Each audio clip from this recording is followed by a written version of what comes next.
श्री विश्वजीत शर्मा जी को आमंत्रित करती हूँ।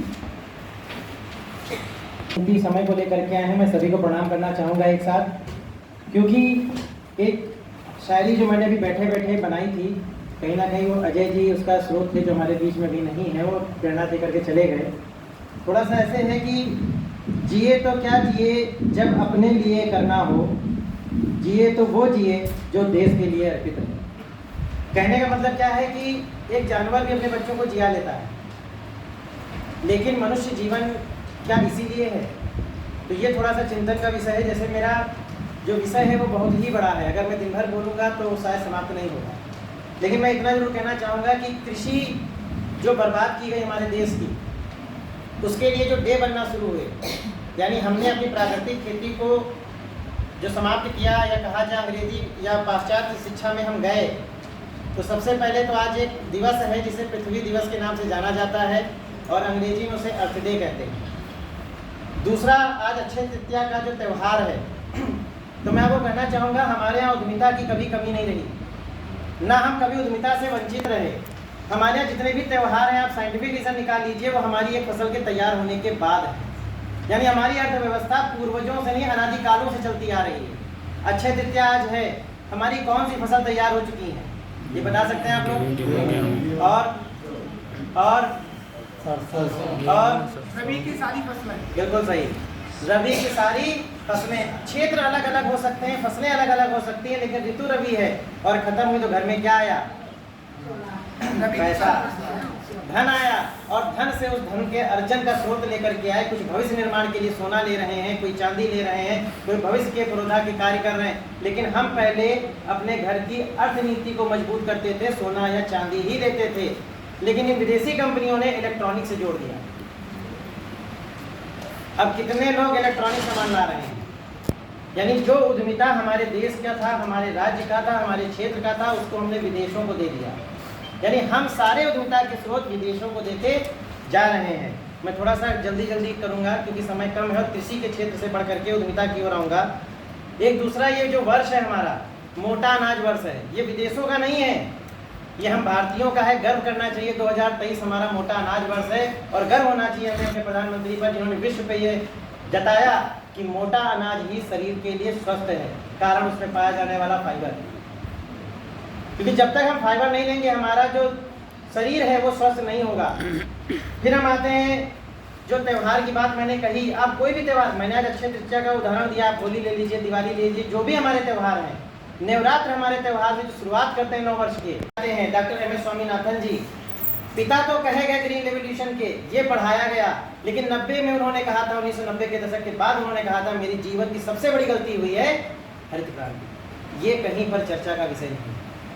और उन्होंने कहा था, जितना खेत से लो उतना खेत को दो, ये भी गायब हो गया। क्यों गायब हुआ?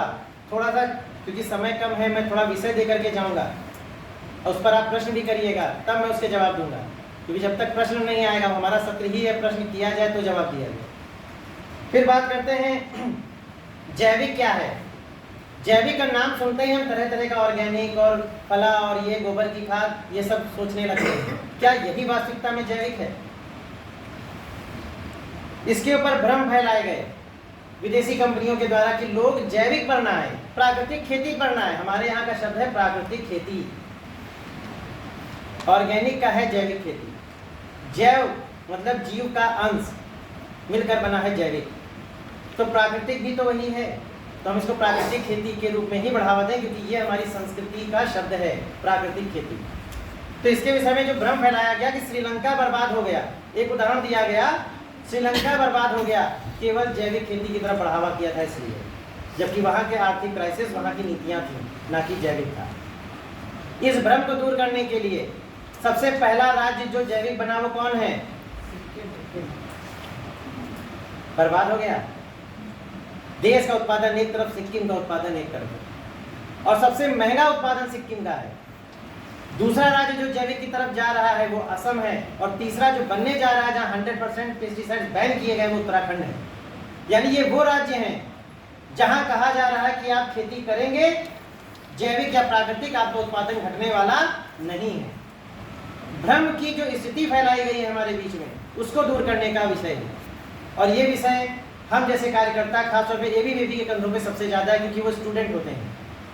इसके बाद आता है कि कीट को इतना भ्रमित रूप में फैलाया गया समाज में पेस्टिसाइड्स कंपनियों ने या रासायनिक कंपनियों ने कि कीट का नाम सुनते ही किसान उठाता है, स्प्रे तैयार करता है और खेत की तरफ निकल जाता है। यही हो रहा है या नहीं? मैं आपको थोड़े से आंकड़े दूंगा। पृथ्वी पर 12.5 लाख प्रकार के जीव हैं, जिसमें से 6,67,000 प्रकार के कीट हैं, और उसमें से हमारे कीट सिर्फ डर या भय नहीं है, उसमें अच्छे मित्र कीट भी हैं।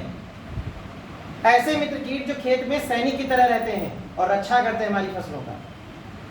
ऐसे कीट भी हैं जो हमें आर्थिक रूप से मजबूत बनाते हैं, चाहे वो मधुमक्खी हो, चाहे वो रेशम हो, चाहे वो लाख कीट हो, ये भी तो कीट हैं। तो कैसे वो कीट हमारा दुश्मन हो गया?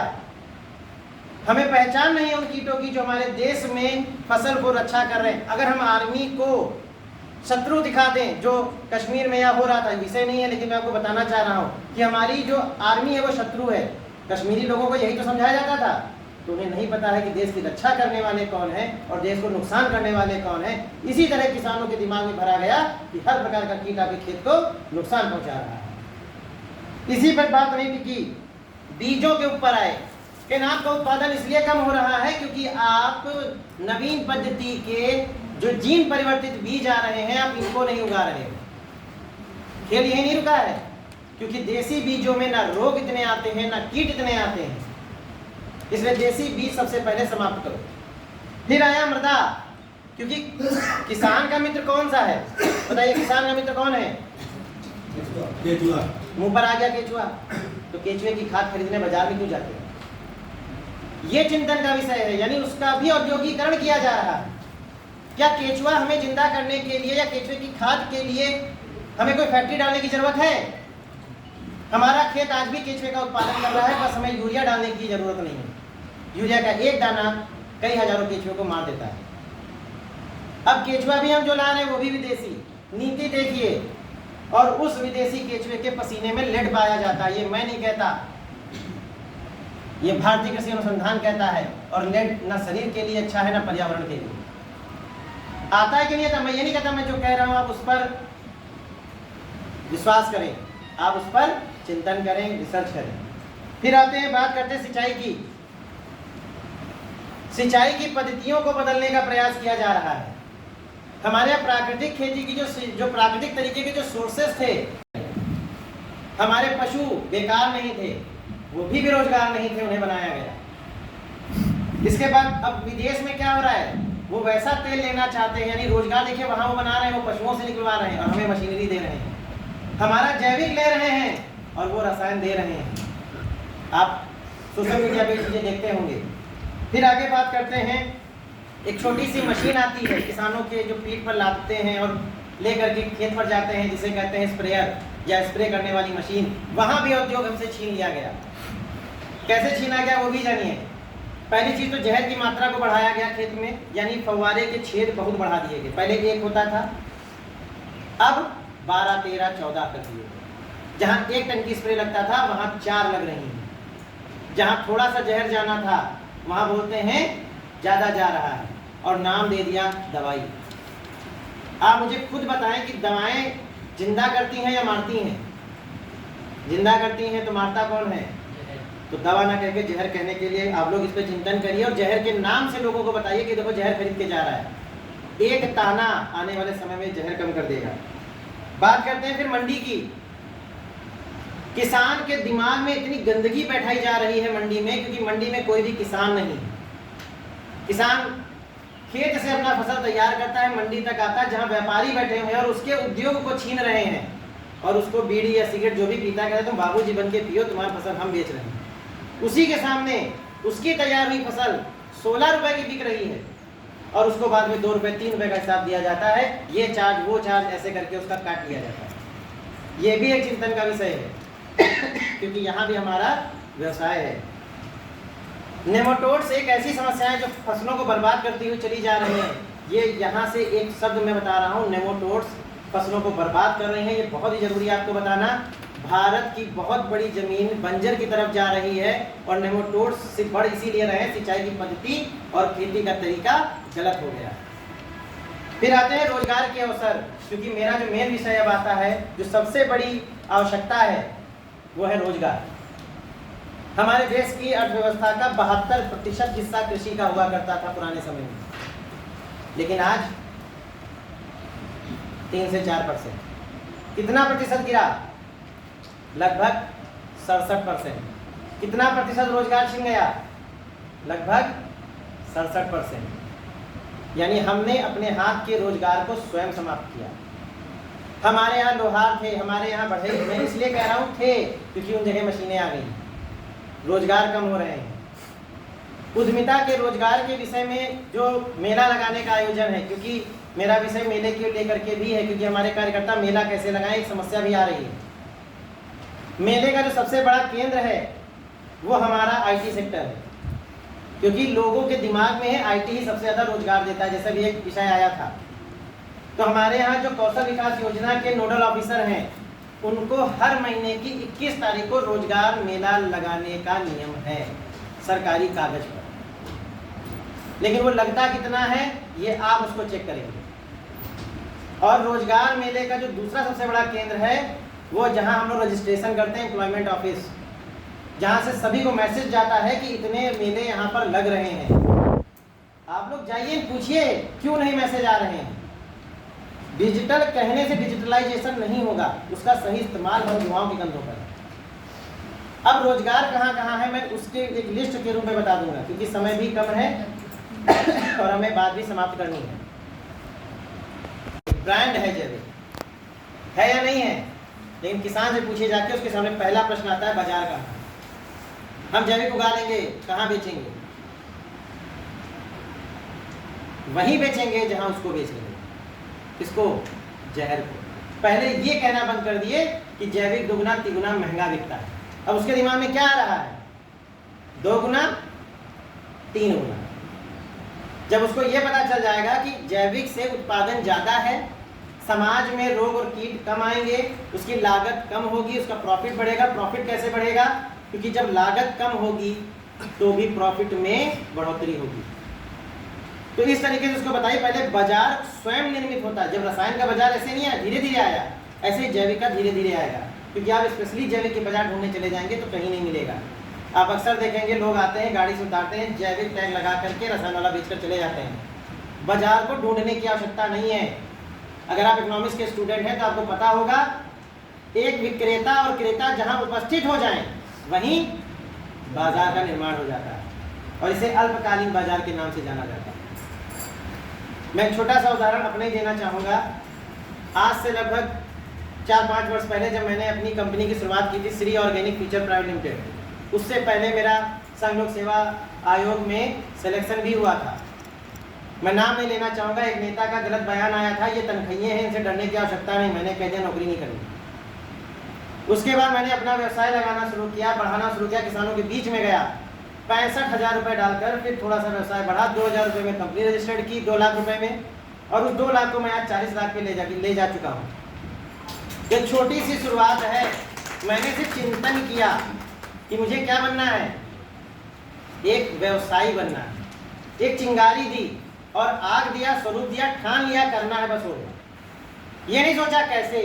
हम लोग पहले सोच लेते हैं कैसे, किया नहीं, प्रश्न पहले आ गया, बेचेंगे कहाँ, आएगा कहाँ से, कहाँ ले जाएंगे, किसको बताएंगे।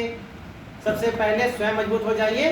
हम खुद जगह जगह बताएंगे, हम खुद जगह जगह करेंगे। देखिए मार्केट मिलने लगी। मैंने अभी बाहर एक बिटिया खड़ी थी, उसको मैंने बोला कि आप जिस कपड़े को खरीदने मार्केट में जाने वाली हो, जिस कलर को केवल आपके दिमाग में बना, मान लीजिए एक गुलाबी कलर में खरीदना है, आपको देखिए गुलाबी कलर के कपड़े दिखने लगेंगे। आपके मन में चिंतन ले आइए, मुझे ये फला गाड़ी लेनी है, वो गाड़ी आपको जगह जगह दिखने लगेगी। क्यों? क्योंकि मन वो देखना चाह रहा है, तो मन को दिखाने लगी आप बहुत बड़े उद्यमी हैं। बनेंगे नहीं हैं। कैसे? घर में हमारी बेटियां हैं, बहनें हैं, क्या मेहंदी लगाने की कला उनको सिखानी पड़ेगी? क्या रंगोली बनाने की कला उन्हें सिखानी पड़ेगी?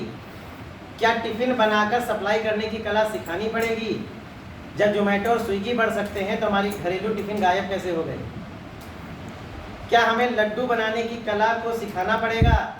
कितना बड़ा मार्केट जो मैं बता रहा हूँ, तिल्ली का जो तिल्ली का आता है, जो तिलवा आता है, उसमें आज लड्डू नहीं मिल रहे हैं। कुछ विशेष लोग बेच रहे हैं, उनका लोग खाना नहीं चाह रहे हैं। अरे कितना बड़ा व्यवसाय आपके सामने है। त्योहारों के सीजन में जो चीजें बिकती हैं, बनाना शुरू करो। व्यापार आपके सामने है, उद्यमिता आपका इंतजार कर रही है। लोग ढूंढ रहे हैं फाइबर वाला आटा मिल जाए, असली सरसों का तेल मिल जाए। आप लेने जाने साफ साफ लिखा कंटेंट बाई 30% पाम ऑयल, फिर भी ला रहे हैं फैशन के चूर में, क्योंकि ऐश्वर्या राय बोतल में बनी है और हाथ पकड़ते ऐश्वर्या राय का लेके आ रहे हैं। स्वास्थ्य जा रहा है। सरसों का तेल जहां हमें मिलता है, एक ब्रांड बनाइए, अपनी कॉलोनी में सप्लाई करना शुरू करिए, उद्यमिता आपका इंतजार कर रही है। धूप, हमारी घर की शुरुआत पूजा से होती है, एक धूप से होती है। देखिए कितना टायर, रबड़ और गंदी चीजों को मिलाकर हुए छोटा सा धूप, जो गीला धूप आता है जला, उसको बनाया जा रहा है। कितना फूल अभी यहाँ पर ये रहेगा, ये खराब हो जाएगा, इसको सुखाकर धूप बनाने के लिए भी उद्यमिता इंतजार कर रही है। ये छोटे छोटे मैं उदाहरण आपको दे रहा हूँ। ये सफल तभी होगा जब यहाँ आप उद्यमिता को पहचान लेंगे। और रोजगार सृजन केंद्र सिर्फ केंद्र नहीं है, वो स्थान है जहाँ से इस कल्पना को संकल्प के रूप में दिया जा सकता है।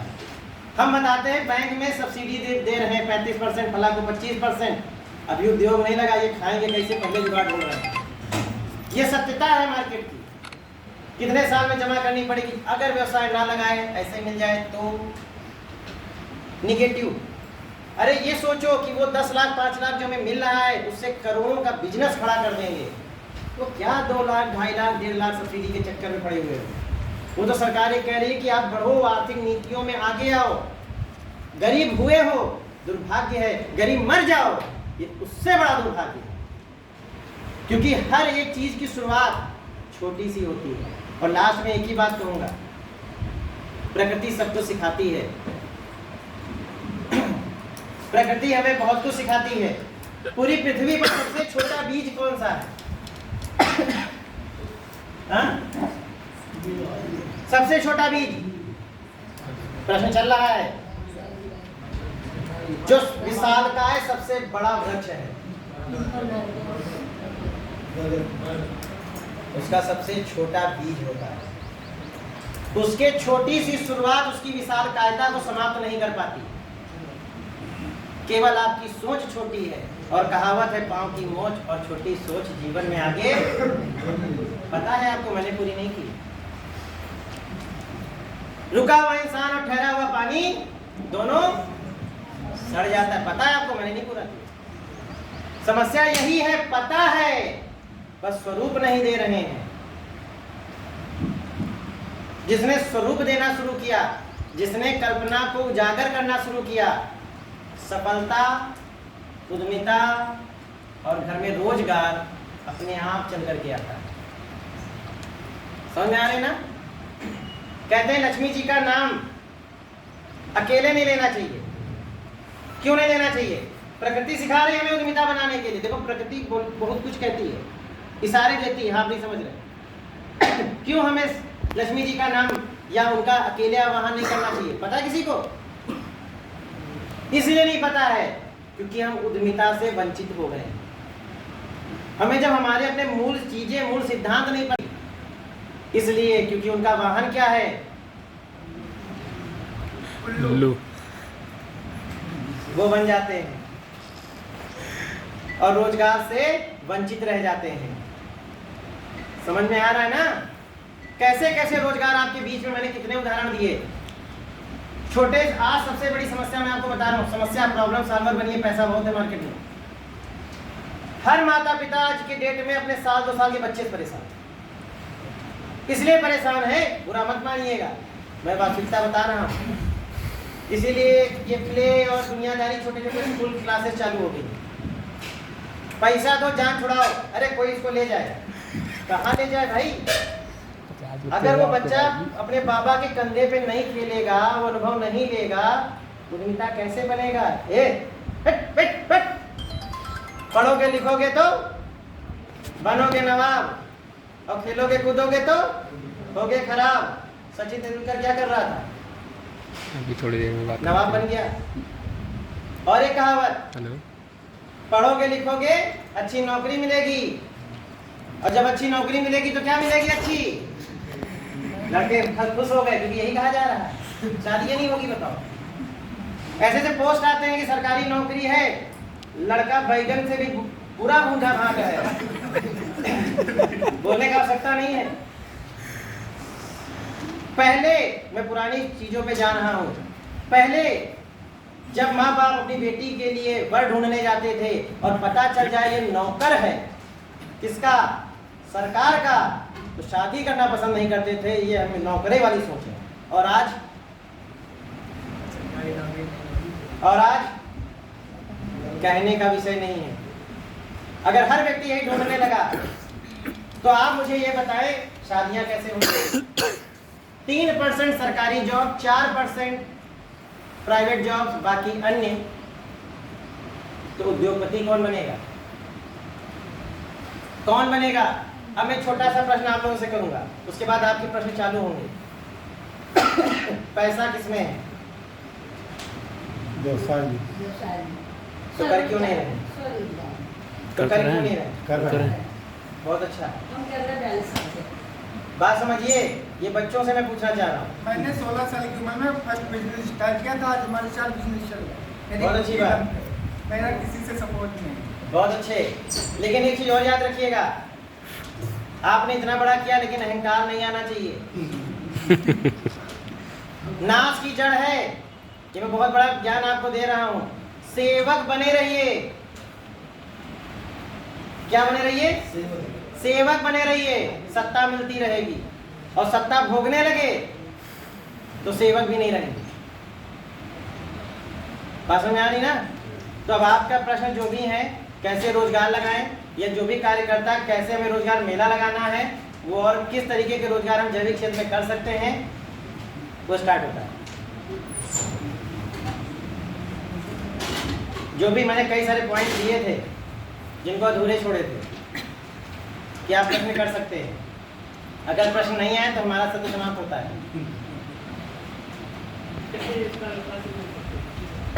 मोटा अनाज एक छोटी सी चीज है। लोग सुन रहे हैं मोटा अनाज, मोटा अनाज। मैं बच्चों से थोड़ा सा पूछना चाहूंगा, मोटे अनाज में बताइए उनके नाम कौन कौन से मोटा अनाज हैं? हाँ?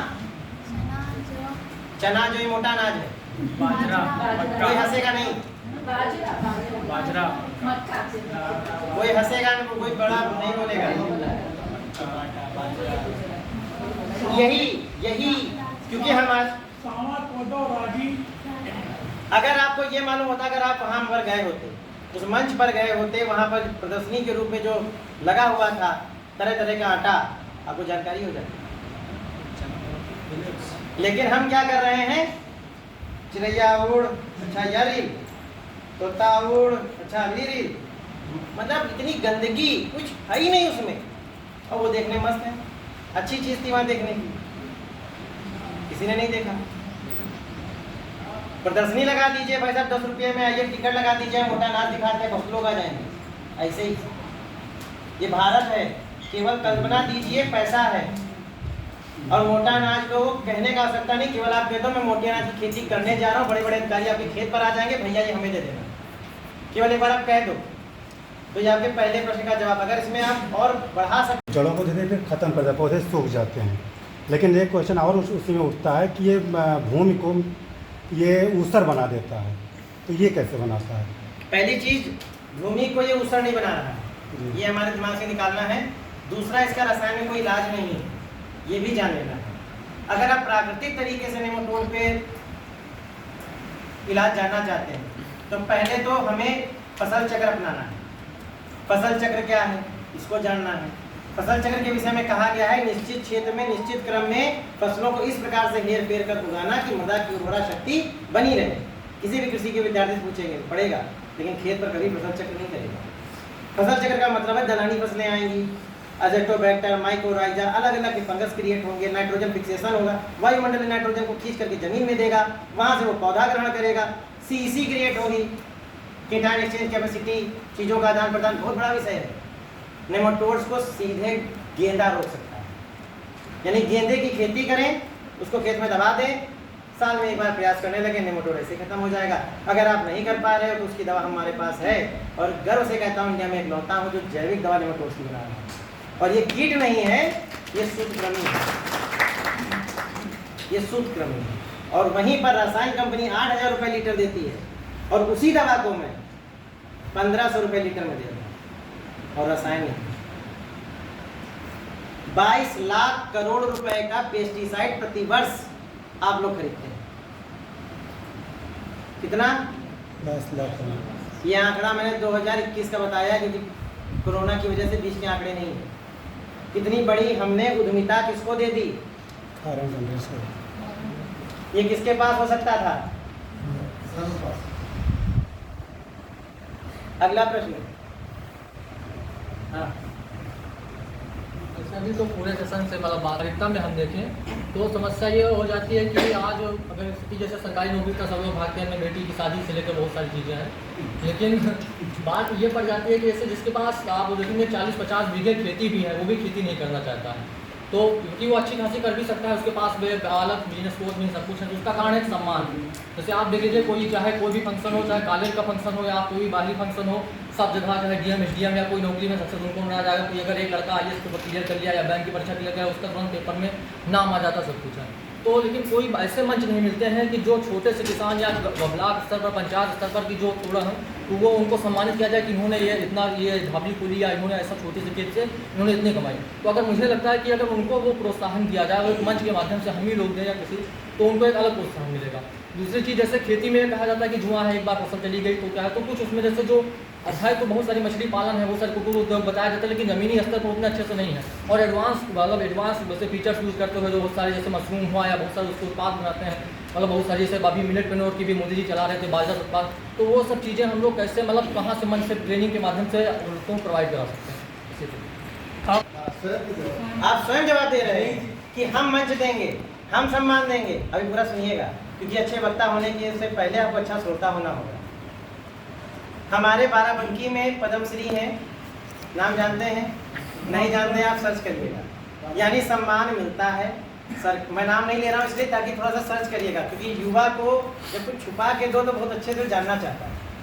अभी पूरा होने दीजिए, मैंने कहा ना अच्छे श्रोता होना, सम्मान मिल रहा है। दूसरा, आपने जैसे कहा कि जुआ है, कहा ना, और सभी के दिमाग में है कि कृषि क्या है, एक ये आपका भ्रम है। अभी पूरी बात तो होनी थी। मैंने क्या कहा? अच्छे श्रोता बनिए पहले, फिर अच्छे वक्ता बनिएगा। आपने इंटर किया कितने साल? 2 साल कहाँ, 13 साल नर्सरी से ऊपर आए। ग्रेजुएशन किया कितने साल? 18 साल ग्रेजुएशन तक हो गया। 18-19 साल मिला करके 20 साल, 21 साल टोटल ग्रेजुएशन में। तैयारी कितने साल? 28 साल, 30 साल तक नौकरी नहीं मिली। जुआ तो वहाँ खेल आए थे, पूरी जिंदगी तबाह कराए, नौकरी नहीं मिली। अरे ये जुआ कराए हो तो 3 महीने बदल गई। आप नहीं समझे, सोच बदलनी है। मेरा कहने का तात्पर्य क्या है, मैं इसके ऊपर एक छोटा सा चुटकुला सुनाना चाहूँगा और चाहूँगा इसकी रिकॉर्डिंग ना करिए, क्योंकि